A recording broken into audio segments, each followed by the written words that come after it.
The future's not ours to see. What will be, will be.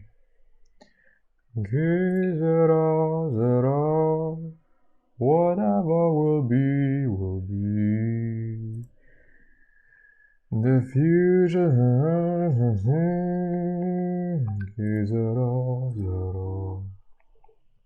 What will be, will be.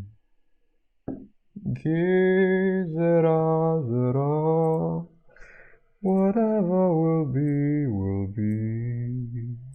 The future's not ours to see.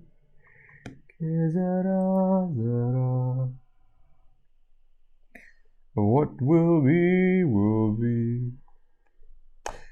And with that being said, hello, welcome back to another episode of the Self-Development with Athletics podcast. And today we are once again gonna go through The Art of Worldly Wisdom by Baltasar Gracian or something, if I remember that correctly. That's interesting. Or is this just me? It's just me. Anyway, we're gonna go through the book summary once again by the powermost.com site, and I'm gonna see you after the intro. As always, the intro that has no sound since editing cuts it out.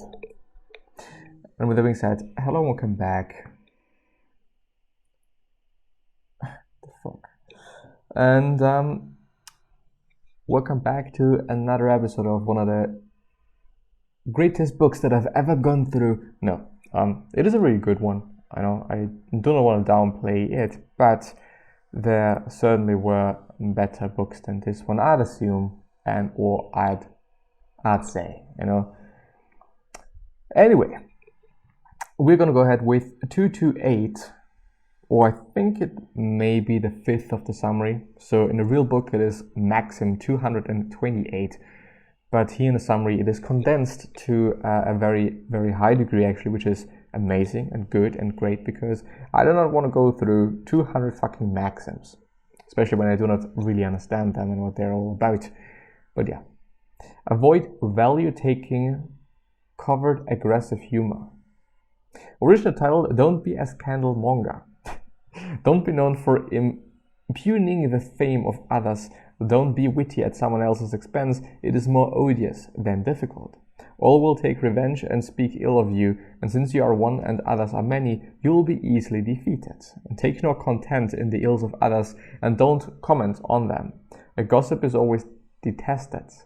He may mingle with great people, but they will value him as a source of amusement, not of prudence, and he who speaks ill hears worse.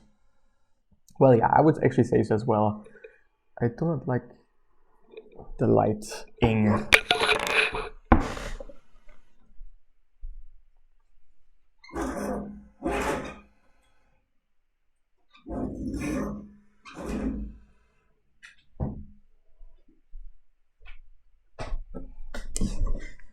And what I do not like as well is condensing water on my windows.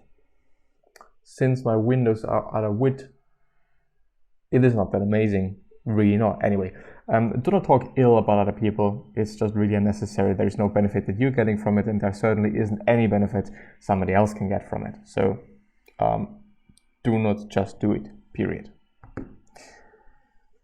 So yeah, be charming / attractive. Yeah, let's just be attractive, you know. Just do it. You know, it is so simple. It is so easy. Just be attractive.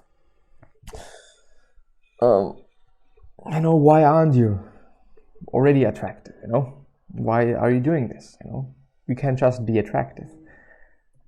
But yeah, anyway.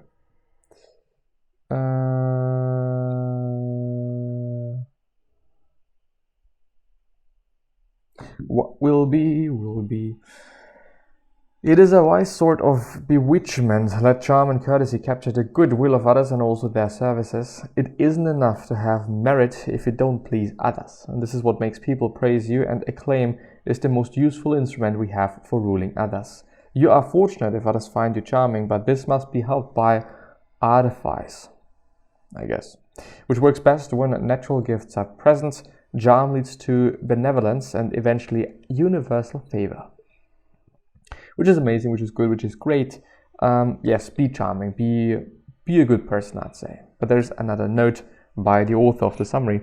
This is a mix of appearances and social strategies, but since one can be charming and a high quality, value-adding folk, then we can consider it an honest, value-adding self-development strategy. Be charming. There's actually a link about being charming, I would assume. How to be charming, the art of social seduction. Should we go through it? Yeah, why not? I think it is amazing. Or at least interesting. I don't know if it is amazing since I haven't gone through it yet. But let me just reply for a second. So, or do I have to reply now? Yeah, let's just do it. Since I'm already in the means of doing so.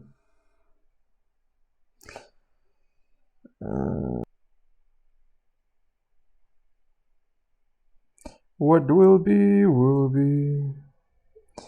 Well, anyway, charming is seduction without sex, said Robert Greene. Learning how to be charming indeed will make you more socially popular and sought after. This article explains how charm is, what charm is, and how you can become more charming. Burt Lancaster, I guess, was a charming man in The Leopard. What's charm, traits of charming, charms and social skills, and so on and so forth. Really interesting article, because I do indeed like things that are, is this better? Well, to some degree it kind of is.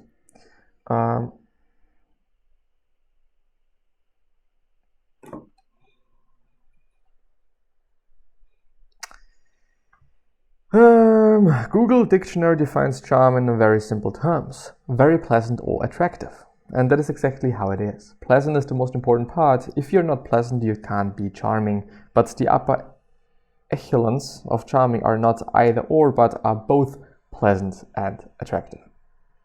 Attractive can be and often is sexually attractive, but charm does not imply sexual attraction. An old lady can be attractively charming. Charming is social seduction, not necessarily sexual seduction. Thus, even sexually unattractive people can also still be charming. Traits of charming. Am I actually too close? Nah. The traits of a highly charming personality are a mix of social skills, high personal value, and warmth. So we're having a few points here. Pleasant. Well, I could actually show you. There's no reason for me not to show you that. Pleasant, calm and comfortable, warm and welcoming, uplifting, fluid, socially in control, confident, calibrated, bonus, sexy. Helps increase the value you share. The thing with these words is, one would have to define all of them as well. What is pleasant? What is being pleasant? Calm and comfortable, well, yeah, that makes sense. I guess we all understand that. Comfortable with the position that you are in. I think confident may actually kind of be a better word to use. Warm and welcoming, or friendly, I'd say. Actually uplifting, just not being negative. Fluid, I think, is kind of also confident, isn't it? Socially in control, confident and calibrated. Well, this kind of summarizes all of them, I would say. And the bonus being sexy. Well, I think actually people that are very confident are more likely to also be sexy. I guess that there is, well, I do not only guess, but I think, and my point of view, there is kind of a correlation between confidence and sexiness. Correlation may be the wrong word, but more or less like you need one to be the other, quite. To some degree, at least. Anyway, charms and social skills. Charming happens at the intersection of highly developed social skills and high personal value. High personal value includes an element of comfort within one's skin, and social confidence. You can't be charming indeed if you're nervous and self-conscious. Can you? You know, the thing is, isn't there something like charm or being charming that you might be even if you're not confident? I mean, you of course can still be attractive even if you do not seem very confident, even though I guess it depends on the person. It depends on who you're willing to attract and whatnot, because I don't know. Anyway, let's move on. Let's just not waste time on here. Focus on people. By the way, for all the podcast listeners, there is a pretty interesting diagram here, or image. Let's call it image. So we're having social skills, comfort, value, and in the middle of all of them is charm. So apparently you need a fair share of all of them to be able to be charming. Focus on people. Social charmers have very well developed in social skills, and they focus on the people around, not on themselves. They ask questions, take people under their arm, build people up, and tell everyone how wonderful it is to see them. They also save people's face and help mend disagreement. If charmers were a book, they would be, I guess, Dale Carnegie's How to Win Friends and Influence People, one of the greatest books that I've ever read in my whole entire fucking life. Why charming is good. When the charmers make people feel good, everyone will love them, which is the law of social exchange. And the more people will love them, the more they will push the social charmer up in the social hierarchy. So in the end, it is an endless cycle of beautifulness and greatness for one that is charming indeed. What is the charmer's virtuous? That's the charmer's virtuous cycle. Virtuous cycle being the opposite of, or is it still called a vicious cycle, is it then, I guess? Well, anyway. Charmers and value. Why is it important for charmers to be high value? It is because only high value people can effectively build others up. The higher the personal and social value of the charmer, the more he can build up the people around and make them feel great.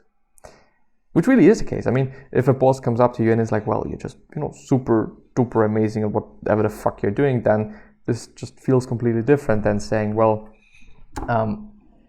or just somebody else coming up, just a co-worker that might actually be a subordinate of you and be like, well, you're really good at what you're doing.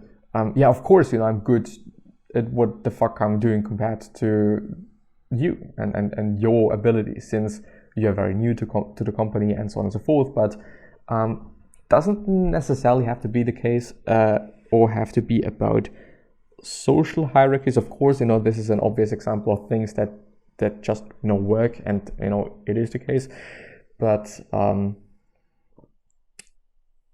I mean, if somebody is lower in the ranks as you are, but is better than you, in whatever it may be about. I mean, if you're having a subordinate that is just better at Photoshop because this person is a designer than you are, well, of course, words in this context are gonna mean a lot to you, even if it is a person that is, lower in the ranks than you are. Anyway, there we go. How to be charming. Keep in mind that each single entry here is a skill, a talent, or an art in itself. We won't go into the details of each of them, but here is a quick primer on what you need to be charming. Just realized something.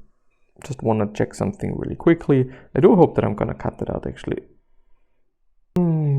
Love people. You can fake anything in life, of course, and probably many politicians who are labeled as charming do overplay their love for people and social interactions. See politicians' manipulations, but in the long run, it is way better to develop a natural liking for people and social interactions. Here's what charmers love: people, social interactions, networking, and getting to know people. Well, and if this is just not you, if you're introverted and whatnot, which doesn't have to mean that you cannot be charming, then you can still fake it. And I would say saying, love people as advice I wouldn't necessarily suggest that. I mean, yes, it is great, and it is great for authenticity and whatnot, but, you know, in terms of, or for being charming, I guess it doesn't have to be the case. I mean, of course, this is just a basis of things. Anyway, converse well. Conversation is the invisible glue of social interactions, and being a good conversationalist is the bread and butter of charming. Talk little about yourself. The world is full of self-absorbed a-hole, and none of them is charming. Talk little about yourself, and be ready to ask questions back. Focus on others. Listen to people, ask questions, compliment when you feel they are looking for approval, and take mental notes on what makes them tick. The more they come to crave your approval, the more power you get. Humor is not necessary, but it helps. Self-deprecating, uplifting, or slightly sexual humor are particularly great. See an example of Bill Clinton at the inauguration of Bush's library. Self-deprecating. Doesn't this mean just being, ironic about oneself? I just don't know. Expressing disapproval, disapproving. Well, yeah, I would say so then. Build people up. Charming is all about making the people around you feel great. So you can use compliments, self-deprecating humor, pompous introductions, and saying others are way better. Well, and I think this especially is a great strategy. Well, I don't know, like, for me it is the case to just clarify a few things, because maybe, I don't really know, some people are going to see these videos and see me talking about these things and may think, well, is it just trying to get something out of me? Well, no. I just like being nice, and I like others to feel good. And I do like analyzing things quite, So it's actually always quite interesting to analyze people, their body language and all of that stuff, but yeah. Saying others are way better, and especially when other people are around. So when you're talking to somebody and you are like, okay, I'm doing this and that and the other thing, just talking about yourself in the most minimal way there actually is, and then are like, okay, and this is Christine, and Christine is way better at whatever it is all about than I am. She's amazing. This is just way better of a compliment and way powerful of a compliment than just saying it to her. Just being indirect about it and talk to another person, so that you're but you're literally putting somebody on in front of other people. Muhammad Ali does it here with Tyson.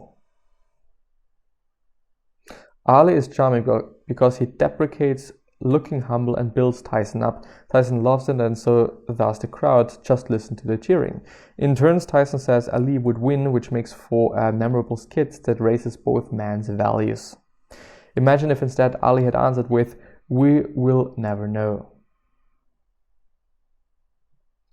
The fourth, remember names and details. Remember people's names and details, then ask more about them as the conversation progresses, or when you see them later on. People will love you for it. Yes, especially names. This is something that is also coming from How to Win Friends and Influence People by Dale Carnegie. I actually have to read it again. It's been one of the greatest books, as I've said, that I've ever read, and it is really amazing. And I actually have to reread again because, certain rules, I do remember them. For example, the name rule. But I think that's actually quite it, unfortunately. Anyway, the fifth one is acquire as much status as possible. How many are there actually? Am I going to be able to finish this today? I'd actually really love to, but, well, yeah. Make friends. Acquire as much status as possible. The higher you are in the social hierarchy, the easier it is to be charming. One of the less understood reasons is that being high in the social hierarchy allows you to give a bigger lift to the people around you. It also works socially, as everyone will admire you and think you are tremendously magnanimous and charming. Yes, Obama does this often with his famous fist bumps to janitors and small shop stops.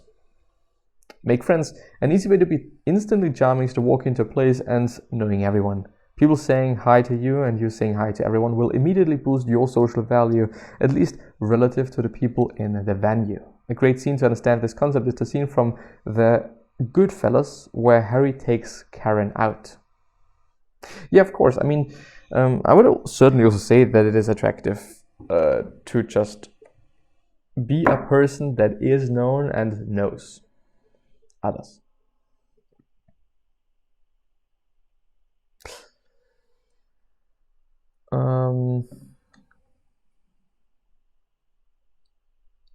But yeah. Be smooth. Great advice. Sometimes it is easier to understand things by looking at the opposites. By quote-unquote smooth, I mean the opposite of nervous and self-conscious. Charming people relish other people and social interactions, and they happily move around the room smoothly and fluidly. Thanks to the social skills, they enter and leave groups with ease, flowing gracefully around the room. And there's... Yes, of course they do that. Of course they are comfortable with who they are, with what they do, with whatever the fuck it may be about. Yeah. Stay positive in social adversity. It's easier being charming when everything is swell and we are flying. What differentiates the top charmers from the lucky break charmers is how they keep their composure when things don't go their way. Keep a good attitude in front of critique, smile at a social jab, and you will show charming superiority. That is one way to treat people. That is a charming way of answering to what might seem a social sight. It shows superiority and a strong frame in the face of social adversity. Here's another fantastic example with George Bush. I'd actually like to know that. Oh no, it's a video. Can I watch it? There should actually be no sound, I guess. No. Isn't there?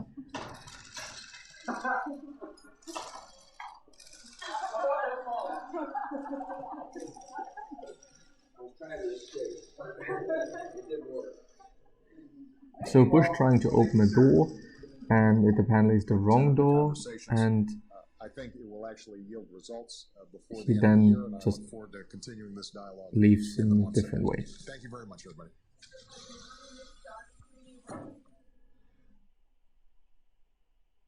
I see. Well, I don't really get it why this is charming, especially also Obama. Well, he was talking about George Bush. So yes, so he was trying to leave the building, and he went for the wrong door. And then he smiled and was saying something. I didn't really understand it. And then he left through the right door. That's it. Avoid social climbing. And of course, you must avoid all killers of charm, such as social climbing, example with Obama, alpha male posturing, and undermining others. There are all signs of competitive behavior that makes you come across as unfriendly, bitter, and generally low status. Positive vulnerability. Charming is different than the super confident, the cocky, or the charismatic. Charming is about relating to others, and vulnerability helps us relate. A strong frame of confidence with the odd vulnerability is supremely charming. Look at the charming master of them all. Notice the vulnerability in his aura, how he shows cracks of discomfort that only make him more charming and attractive. George Clooney, being very young, from Out of Sight, 1998. Let's actually have a look at it.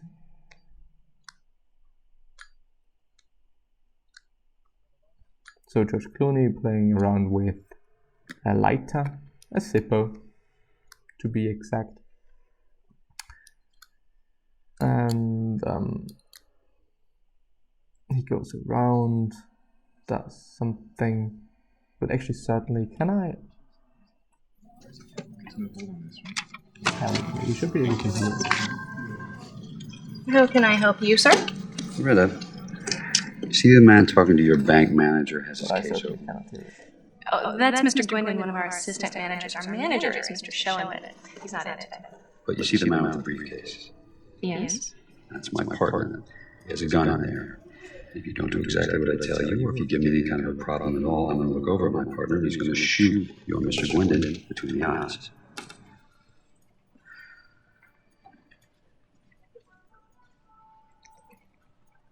Now take one of those big envelopes and put as many hundreds, 50s, and 20s as you can pack into it.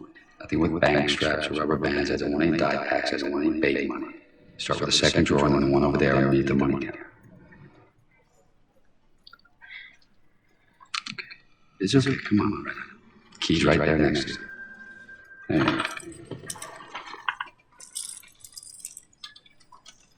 go. No bills off the bottom of the drawer, please.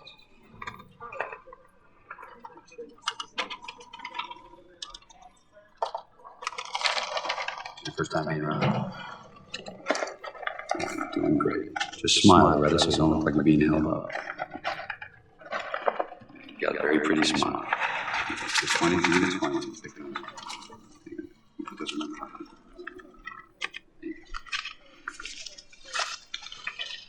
I have to give my partner a sign. That's good. Now he's going to wait 30 seconds until I'm out of the building. Make sure you haven't set off the alarm. If you have, he's going to shoot you, Mr. Gwendon, between the eyes. Okay?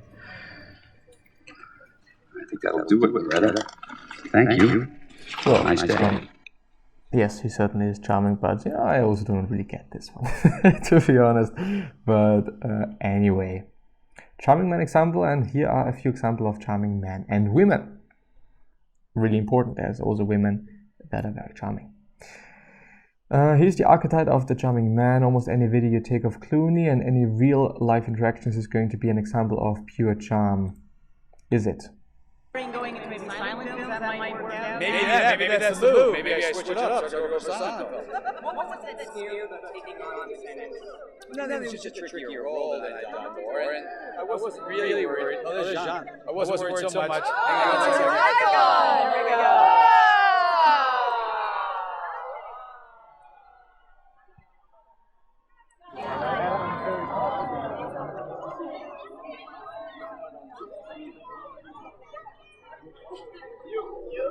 How do you feel?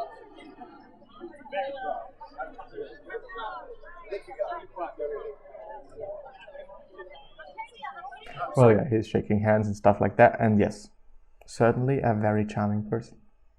If Clooney is the archetype of the charming sexy man, Bill Clinton is the archetype of the charming political man, then Leonardo DiCaprio, and